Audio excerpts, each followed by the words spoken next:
بيك يا صديقي الجميل في ملخص جديد. بس قبل ما نبدأ ما تنساش تدعمنا باللايك وتشترك في القناة علشان يوصلك ملخصات أجدد وأجدد، واوعى تنسى تكتب لنا الإيموجي ده في الكومنتات علشان أعرف إنك اتفرجت علينا. وبيبدأ فيلمنا برئيس ولاية واشنطن في أمريكا، وبنشوفه وهو بيقول خطاب يطمن فيه الشعب الأمريكي إن الأمور تحت السيطرة والنصر قريب، وده لأن في حرب أهلية قائمة في ولاية واشنطن ضد الرئيس. وفي نفس الوقت في نيويورك بتكون الصحفية ليه قاعدة بتتفرج على الخطاب، وتاني يوم بتستعد وبتنزل للشارع علشان تغطي الأحداث. وبيبقى في شوية متمردين عاملين مظاهرات وقوات الأمن الأمريكي بتمنعهم وبتضرب فيهم، فصاحبها الصحفي اللي اسمه جو بيخليها تلبس الجاكيت بتاع الصحفيين علشان محدش يعتدي عليها ويضربها. وبالفعل بتبدأ ليه تصور الاشتباكات اللي بتحصل، وفي الوقت ده بتشوف بنت صغيرة ماسكة كاميرا وبتصور في وسط الاشتباكات دي وبتتضرب، فبتروح لها ليه علشان تساعدها وتبعدها عن الاشتباكات، وبتديلها كمان الجاكيت بتاع الصحفيين وبتقول لها ما تقلعوش وتخليه معاها. ولكن فجأة بيحصل انفجار كبير بيدمر المكان، فبتستخبى ليه وبيبقى معاها البنت، ولكن للأسف بيموت معظم اللي موجودين في المكان. وبعدها بتقوم البنت علشان تمشي، بس بتشوف ليه وهي واقفة في وسط الجثث وبتصورها من غير ما تتأثر بمنظر الدم، كأن كده مفيش حاجة حصلت. فبتروح البنت مصوراها وهي في وسط الجثث، وبعد يوم طويل بتتجمع ليه مع الصحفيين وبتقعد تظبط الصور اللي صورتها. وبعدها جو بيقول لصاحبهم الصحفي اللي اسمه سامي ان هم رايحين واشنطن وعايزينه يروح معاهم، ولكن سامي بيرفض خصوصا لما بيعرف ان هم رايحين للعاصمة واشنطن، فبيسألها عن السبب اللي يخليها تروح هناك. فوقتها ليه بتقول له ان خطتهم هتبقى مقابلة الرئيس وجو هو اللي هيحاوره، وجو بيقول له ان كده كده الولاية هتسقط والرئيس هيتقتل خلال شهر، فالمقابلة دي هتبقى للتاريخ. فبيعترض سامي وبيقول لهم ان اللي بيخططوا له ده يعتبر انتحار، لان المكان اللي عايزين يروحوه اساسا مش امان. فليه بتقول له ان هو عنده حق يعترض لانه عجوز وحركته تقيلة. وبعد كده بتنهي الكلام وبتمشي على طول، وبسبب ان الكهرباء فاصلة والفندق شغال على المولدات بيكون الاسانسير فيه عطل، فبتضطر تطلع الدور العاشر على السلم. واثناء ما بتكون رايحة لاوضتها بتخبط في البنت اللي قابلتها الصبح واللي بيكون اسمها جيسي، فبتسألها عرفت مكانها منين. ووقتها جيسي بتقول لها انها مش بتراقبها، ولكنها عارفة ان ده المكان اللي بيتجمع فيه كل الصحفيين، والصراحة هي كانت بتدور عليها علشان تشكرها وترجع لها الجاكيت بتاعها. فليه بتقول لها تحتفظ بيه والمرة الجاية ما تنساش تلبس خوذة او اي حاجة يعني علشان تحميها. ووقتها جيسي بتقول لها انها مصورة وانها بتعتبرها قدوتها ونفسها تبقى زيها، فبتشكرها ليه وبعدها بتسيبها وبتمشي. ولما بتطلع لاوضتها بتفضل تفتكر المشاهد اللي حضرتها وصورتها وقد ايه المشاهد دي كانت صعبة عليها. وتاني يوم بتجهز علشان تروح لواشنطن، ولكن بتتفاجأ بجيسي قاعدة جنب سامي في العربية. ولما بتسأل جو عن سبب وجودها معاهم بيقول لها انها طلبت تنضم لهم وهتساعدهم بقى بالمرة، وده لان سامي مش هيقدر يغطي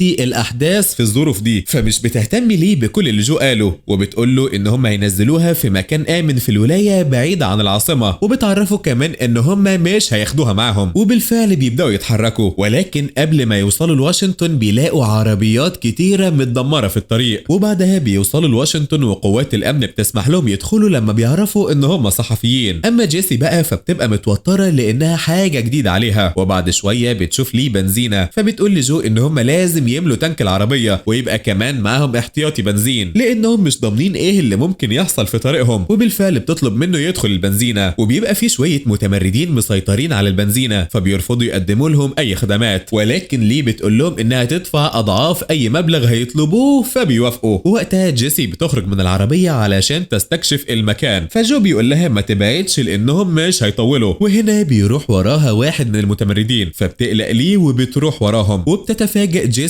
ان المتمردين بيعذبوا اشخاص بيقولوا عليهم حراميه. فالمتمرد بيقول لها تختار طريقه موت الاشخاص دي، فبتبقى متوتره وخايفه وقربت تعيط. فبتدخل ليه وبتقول له انها صحفيه وعايزه تصورهم، وبتخليه كمان يقف وبتصوره معاهم، وبتختار طريقه يموتهم بيها وبتسيبهم وبتمشي. وبعدها جيسي بتبقى منهاره وبتقعد تقول انها نسيت انها مصوره من كتر التوتر، وبتقول ليه ان هم كانوا المفروض يطلبوا من المتمردين ما يموتوش الاشخاص دي. فجو بيقول لها ان هم كده كده كانوا هيقتلوهم. فبترد لي وبتقول لها ان شغلتهم كصحفيين هي التصوير تحت اي ظروف. فبتبدا جيسي تعيط وبتقول لها انها مش مصدقه اللي شافته ده. فوقتها لي بتقول لها انها ما ينفعش تبقى صحفيه، وخاصه يعني صحفيه حرب، والاحسن انها تشوف لها حضانه تشتغل فيها. وفي الطريق بيبقى فيه ناس ميته وحاجات متدمره، فبتطلب من جو يوقف العربيه وبتاخد جيسي معاها وبتخليها تصور طياره متدمره. فوقتها جيسي بتعتذر لها لانها عارفه انها متضايقه بسبب وجودها معاهم، بس لي بتقول لها انها مش متضايقه مادام ده اختيارها ومش هينفع ترجع فيه لان خلاص الوقت فات، وانها تفتكر انها اختارت الطريق ده لما تشوفها مصابه برصاصه او لما تموت قدامها. فجيسي بتسالها لو ماتت اثناء رحلتهم هتصورها من ضمن الجثث ولا هتتاثر. فلي بترد عليها وبتقول لها ان ده شغلها ومش بتديها كمان اي اجابه واضحه وبتسيبها وبتمشي. وبالليل بيركنوا في مكان علشان يباتوا فيه، وبتبقى جيسي متوتره خصوصا لما بتشوف القصف شغال بشكل متواصل ومنور في السماء. وفي الوقت ده بيقعد سامي مع لي وبيقول لها ان قسوتها على جيسي ده علشان بتفكرها بنفسها وهي في سنها، وانها لما كانت ممنعه وجودها معاهم كانت قلقانه عليها مش اكتر. وبيكمل كلامه وبيقول لها انها فعلا شبهها وهي في سنها، وانها كانت لازم تيجي معاهم علشان تشق طريقها وتثبت نفسها. فبيجي جو بينضم لهم وبيقول لهم ان الحرب اللي شغاله دي مرعبه وتستحق يغطوا احداثها، ولكن لي بتقول له ان هم مش هيروحوا لاي مكان بالليل. وبعدها بيروح وبيقعد مع جيسي وبيقول لها ان لي في اول الطريق كانت مقرره ان هم يسيبوها اول ما يوصلوا واشنطن ويكملوا رحلتهم لوحدهم، ولكن جيسي بتقول له انها مش هتسمح لده يحصل، وبتعرفه انها تكمل معاهم الرحله لاخرها. وتاني يوم بيروحوا بيغطوا اشتباكات بين المتمردين وقوات الامن، وبتفضل جيسي تتفرج على لي وهي بتصور من غير ما تتاثر باي حاجه من اللي بتحصل حواليهم، ولكن بتبقى مبهوره بيها ومستغرباها في نفس الوقت. وهنا بيتصاب واحد من المتمردين وبينزف دم كتير جدا، فبتحاول جيسي تصور ولكن بتبقى متوتره جدا. فوقتها لي بتقف جنبها من غير ما تتكلم، فبتتشجع جيسي وبتلقط الصوره وبتبقى مستغربه نفسها. وبيكملوا تغطيه للاشتباك لحد ما بيخلص، وساعتها جيسي بتبقى قاعده اعصابها متوتره بسبب اللي شافته. بس في الناحيه التانيه بتبقى لي واقفه وبتستجم كده وكانها جايه هنا وسايبه مشاعرها في البيت. وبنشوف جيسي بتتشجع لما بتشوف المتمردين وهم بيقتلوا قوات الامن، فبتقف تصورهم وبتبقى كسبت شويه تناحه كده. وبعد كده بيروحوا المنطقه امان بيتجمع فيها الناس اللي لا ليها علاقه بقوات الامن ولا بالمتمردين، يعني الناس على الله يعني. وبتبقى المنطقه عباره عن شويه خيم المواطنين والمدنيين عايشين فيها، فبيدخلوا يريحوا فيها النهارده علشان يكملوا رحلتهم تاني يوم. وبتقعد لي وبتتكلم مع جيسي، وبتفضل جيسي تسالها عن حياتها الشخصيه وسبب حبها للتصوير. فبتقول لها انها ما تعرفش السبب الرئيسي اللي خلاها تحب التصوير، وان حتى اهلها عايشين في مزرعه بعيد عن كل اللي بيحصل ده، وبيكونوا عاملين نفسهم كده مش واخدين بالهم. وبعدها بيقعدوا يتفرجوا سوا على الصور اللي جيسي صورتها، وبتعجب لي جدا بصورها وبتشجعها. وبيقضوا ليله هاديه وسط المدنيين، ولكن تاني يوم بيتحركوا. وفي الطريق بتبدا جيسي تلقط صور لاي حاجه متدمره بتقابلهم. وبعدها بيوصلوا لمنطقه هاديه والحياه فيها طبيعيه وكأن مفيش حرب. فبيقفوا عند محل ملابس، فبيسال جو البنت اللي في المحل عن الروقان اللي هم فيه ده، فبتقول له ان هم بيحاولوا ما يتدخلوش في اي حاجه وملهمش دعوه باي حاجه لانهم بيحبوا يعيشوا في روقان كده ولوحدهم. اما جيسي بقى فبروح البنت اللي جواها بتبدا تعمل شوبينج وبتخلي لي تقيس فستان، وبتبقى لي نسيت اساسا انها انثى وممكن تلبس فستان بسبب كل اللي مرت بيه. وبتفضل جيسي تصورها وبتضحك ليه في الصور، ودي حاجه نادرا يعني لما بتحصل. وبعدها بتخرج ليه وبتتكلم مع سامي وبتقول له انها كانت قربت تنسى وجود مكان هادي ورايق زي ده. فبيرد عليها وبيقول لها ان المكان مش رايق زي ما هي فاكره كده، وبيطلب منها تبص على سطح المبنى اللي وراهم. ولما بتبص بتلاقي اشخاص مسلحين واقفين، وبعدها بيتحركوا علشان يكملوا رحلتهم. وفي الطريق بيلاقوا جثه لسه ميته، وفجاه بيتضرب عليهم نار فبيجروا بسرعه وبيستخبوا، ولكن بينزلوا تاني علشان يصوروا اي احداث. وبيعرفوا ان في اشخاص مسلحين في البيت اللي على الطريق بيضربوا نار على اي حد بيقرب منهم. فبيتكلموا معاهم شويه وبعدها بينجحوا ان هم يهربوا من المكان. وفي طريقهم بتلاحظ لي ان في عربيه وراهم ماشيه بسرعه عاليه جدا، وحاسه كده وشاكه انها بتراقبهم. ولكن سامي بيرد عليها وبيقول لها ان هم ممكن يبقوا مستعجلين ولا حاجه، وبيطلب منها تهدي السرعه علشان تسيبهم يعدوا ويخلصوا منهم. ولكن لما العربيه بتقرب منهم بيتفاجئوا ان هم اصحابهم اللي دماغهم لاسعه. فبيسالوا جو عن اللي بيعملوه في المكان ده، فصاحبه بيقول له والله ما اعرف، انا لقيتك جاي هنا قلت احصلك. فبتتعصب ليه وبتسال جو ازاي الناس دي عرفت برحلتهم. ووقتها صاحبهم بيقول لها ان هم لما كانوا في الفندق جو شرب كحول على الاخر وقال لهم على كل حاجه. وبعدها صاحبهم بيقرر يدخل لعربيتهم وهم بيتحركوا، فالحركة المجنونة دي بتعجب جيسي وبتبقى عايزة تجربها، فبتروح العربية اللي فيها صاحبهم التاني فبياخدها وبيسوق بسرعة جدا. ووقتها لي بتبقى متضايقة وعايزة ترجع جيسي، فبتمشي وراه ولكنها مش بتلحقهم، وبتكتشف انها مش لاقية اي اثر للعربية، وبسبب توترها فالعربية بتاعتهم بتتخبط، ولكنها مش بتهتم وبتفضل تدور على جيسي لحد ما بتلاقي العربية ولكن مش بتلاقيهم جواها. ووقتها بتعرف ان جيسي في خطر وبتلوم جو، وبينزلوا يستكشفوا المكان وبيلاقوهم مخطوفين من اشخاص اسمهم قوة الغرب. فسامي بيقول لهم ان مفيش اي امل يقدروا ينقذوهم، وده لان قوة الغرب دول مجموعة من الاشخاص بيقتلوا اي حد يقع تحت ايديهم. فبتشوف ليه شاحنة محملة جثث كده وبترميهم في حفرة وجنبها جيسي وصاحبهم وهم متهددين، فبتقرر انها تحاول تنقذهم، وبينضم لها جو رغم ان سامي بيبقى معترض على الفكرة اساسا، ولكن لي وجو بيصمموا ان هم ينقذوهم. وبتقول لي لسامي يخليه مستخبي احسن لانه كبير في السن ومش هيقدر يهرب. وبعدها بيروح للمسلحين اللي اسمهم قوة الغرب، وبيتكلم جو معاهم وبيقول لهم ان الاتنين اللي معتقلينهم دول يبقوا زمايلهم، وبيعرفهم ان هم كلهم صحفيين وكانوا ماشيين في المكان بالصدفة، وبيكذب عليه وبيقول له ان هم رايحين لمكان تاني يكتبوا تقارير عن الحرم الجامعي اللي هناك. فالشخص المسلح بيقول له كلام يحترم والله، ولكن انا مش هحترمه. وساعتها بيروح قاتل زميلهم، فبتترعب جيسي وكلهم بيتصدموا. فبيروح جو قايل له ان هم مواطنين امريكيين الاصل. فالشخص المسلح بيساله على مكان ميلادهم، فبيجاوب جو وليه، ولكن لما بيجي الدور على جيسي بتبقى خايفه فبيهددها، وبالفعل بتجاوبه. ووقتها بيقول لها ان الولايه اللي هي منها معروفه باسم ولايه المتشككين، يعني اللي اصلهم مشكوك يعني في امره انه امريكي. وبعدها بيلاقي صاحبهم التاني واقف على جنبه وبيعيط، فبيساله هو انت منين؟ واول ما بيجاوبه وبيقول له انه من الصين بيروح قتله من غير ولا حرف لمجرد انه مش امريكي. وبيبقى لسه هيقتل الباقيين، ولكن في اللحظه دي بيتدخل سامي بالعربيه وبيخبط المسلحين خبطه كده وبيرميهم من مكانهم، ولكن جيسي بتقع في الحفره وسط الجثث، فبيساعدها جو وبيخرجها، وبيركبوا العربيه بسرعه وبيهربوا. ولكن واحد من المسلحين بيضرب عليهم كام طلقه كده، ولكن بينجحوا ان هم يهربوا. بس بتبقى جيسي منهاره باللي مرت بيه ده ومش عارفه تتمالك اعصابها، والمره دي محدش بيقدر يلومها لان جو نفسه بيبقى منهار. وبعدها سامي بيقول لهم انه مش هيقدر يكمل سواقه، وبيكتشفوا انه مصاب، فبيبدلوا الاماكن وبيرجعوه ورا وبيسوق جو، وكلهم بيبقوا قلقانين عليه وبيفضلوا يبصوا له طول الطريق لحد ما بيوصلوا للعاصمه اخيرا. ولكن للاسف سامي بيكون مات، فبينهار جو ومحدش بيقدر يوقف انهياره، وبتبقى ليه منهاره ولكنها مش مبينه، بس بتقعد تمسح الصوره اللي صورتها لجثه سامي. وبعدها بتروح وبتقابل الصحفيين اللي موجودين، فبيعزوها في موت سامي، ولكن جو بيقول لهم مش وقت تعازي خالص، وبيقول لهم يقولوا لها على الكارثه اللي حصلت. فبتستغرب ليه وبتسال هم مخبيين عنها ايه. فجو بيقول لها ان قوات الحكومه استسلمت، وان القوات الغربيه متجهه ناحيه العاصمه، وان كل اللي موجودين شويه حراس. وبيكمل جو كلامه وبيقول له ان هم لو اتاخروا وفاتهم التقارير اللي جايين اصلا علشان يعملوها يبقى كل اللي حصل لهم وموت سامي راحوا في الهوا. وبعدها بتروح ليه لجيسي اللي بتسالها على جو، فبتقول لها انه كان بيحاول يستوعب اللي حصل. ووقتها جيسي بتقول لها ان هي كمان بتحاول تستوعب اللي حصل، وان بالرغم انها لسه متعرفه على سامي الا انها اتعلقت بيه ومش قادره تستوعب موته. ولكن ليه بتقول لها انه كان ممكن يموت بطريقه ابشع من دي بكتير، وان دي تعتبر طريقه مناسبه لموته لانه ما كانش عايز يستسلم. وبعد شويه بتروح ليه وبتنظف مكان دم سامي بمنتهى الهدوء، وبعدها بتبدا كل القوات تتحرك لناحيه العاصمه وتحديدا عند البيت الابيض، وده لان قوات الغرب متجهه لهناك. وطبعا جيسي وجو ولي بيروحوا على هناك هم كمان، وهناك بتبدا الحرب وبيبقوا حرفيا هم في وسط الحرب. وجو بيلاحظ ان جيسي قلبها بقى جامد وبتصور الحرب من غير توتر او اي تاثر باللي بيحصل، وبتبدا الطيارات في القصف وكل حاجه بتتدمر حواليهم والوضع بيتقلب، وبتبقى ليه هي اللي متوتره ومتاثره بكل اللي بيحصل حواليها. اما جيسي فمش هاممها اي حاجه غير شويه الصور اللي هي بتاخدهم. ولما ليه بتنهار بياخدها جو وبيفوقها وبيخلي باله منها، وبيبقى شايل همها اكتر من جيسي اصلا. وبعدها قوات الغرب بتسيطر على البيت الابيض والرئيس بيتحاصر جواه. ووقتها جو بيسال الصحفي اللي معاهم هو ايه اللي هيحصل، فبيقول له ان قوات الغرب لو وصلت للرئيس هتقتله، بس المره دي الموضوع مختلف لان الرئيس كده كده هيتقتل. وبعد شويه بيشوفوا الرئيس بيهرب في عربيه، واول ما بيخرج بيضربوا نار على العربيه، بس ليه بتقول لجو ان الرئيس ما خرجش من البيت، وبتاخده هو وجيسي وبيدخلوا. وبعدها الباقيين بيعرفوا ان العربيه اللي خرجت دي تبقى مزيفه، وبيكتشفوا انها كانت خارجه علشان تشتتهم عليهم وبس، فبيدخلوا وراهم للبيت، وفي البيت بيلاقوا كل الموظفين مقتولين. فالجنود بتطلب من جيسي وجو ولي ان هم يستنوا لحد ما يفضلهم الطريق، ولكنهم طبعا مش بيسمعوا الكلام وبيروحوا وراهم على طول، وبيدخلوا لقاعة المؤتمرات. فبيلاقوا السكرتيرة بتاعة الرئيس واقفة وبتقول لهم انها عايزة تتناقش معاهم بخصوص استسلام الرئيس. فالجنود بيردوا عليها وبيقولوا لها ان هم عايزين يناقشوا الموضوع ده مع الرئيس شخصيا، ولكن هي بتفضل تقول كلام كده ملوش لازمة، وبترفض ان هم يقابلوا الرئيس، وبتقول لهم انها تشرح لهم سبب استسلامه وانسحابه. فبيروح مديها طلقة وبيموتها، وبيكملوا تدوير على الرئيس. وبتبقى جيسي ولي مش مفوتين اي فرصة وبيصوروا كل اللي بيحصل، وبعدها بيحصل اشتباكات بين الجنود ورجالة الرئيس. اما جيسي بقى فبتبقى متهورة جدا وبتبعد عن الجنود علشان تاخد صور اوضح واحسن. فجو بيشدها ناحية الجنود وبيقولها تبعد عن طلقات النار علشان ما تتصابش، وبعدها الجنود بتحذرهم وبتطلب منهم يبعدوا عن المكان فورا، وده لان الذخيرة اللي في اسلحتهم خلصت ولسه هيملوها. وهنا رجالة الرئيس بتضرب عليهم نار فلازم يبعدوا شوية، ولكن جيسي بتبقى متحمسة جدا وما صدقت خلاص ان مشاعرها ماتت، فمش بتسمع الكلام وبتقف في نص الممر وبتصور طلقات النار. ولما كانت هتتصاب هنا بقى لي بتروح لها وبتبعدها وبتاخد بدلها الطلقة. اما جيسي بقى فبتبقى اتحولت تماما، وهنا بتصور مراحل موت لي من غير ما تحس او تتأثر باللي هي شايفاه. وبعدها بيكون الجنود جهزوا اسلحتهم بالذخيرة وبدأوا يضربوا الطلقات على رجالة الرئيس لحد ما بيخلصوا عليهم، وساعتها بيدخلوا للرئيس اخيرا اللي استسلم وسابهم. وقبل ما يقتلوه بيتدخل جو وبيقول لهم سيبوني اتكلم معاك كلمتين وبس. فبيقول له يا سيادة الرئيس قول لي حكمة واحدة بس. فالرئيس بيقول له ما تقتلونيش. فبيقول جو للجنود تمام بقى شوفوا شغلكم، فبيروحوا قاتلينه على طول. اما جيسي فبتاخد صورة لكل طلقة الرئيس اتضرب بيها. وبكده بتنتهي احداث فيلمنا النهارده. اتمنى تكونوا اتبسطتوا معانا. ما تنساش كمان لو عجبك الفيديو تدعمنا بلايك وسبسكرايب وتفعل كمان الجرس علشان يوصلك كل جديد. اشوف بقى وشكوا على خير. سلام.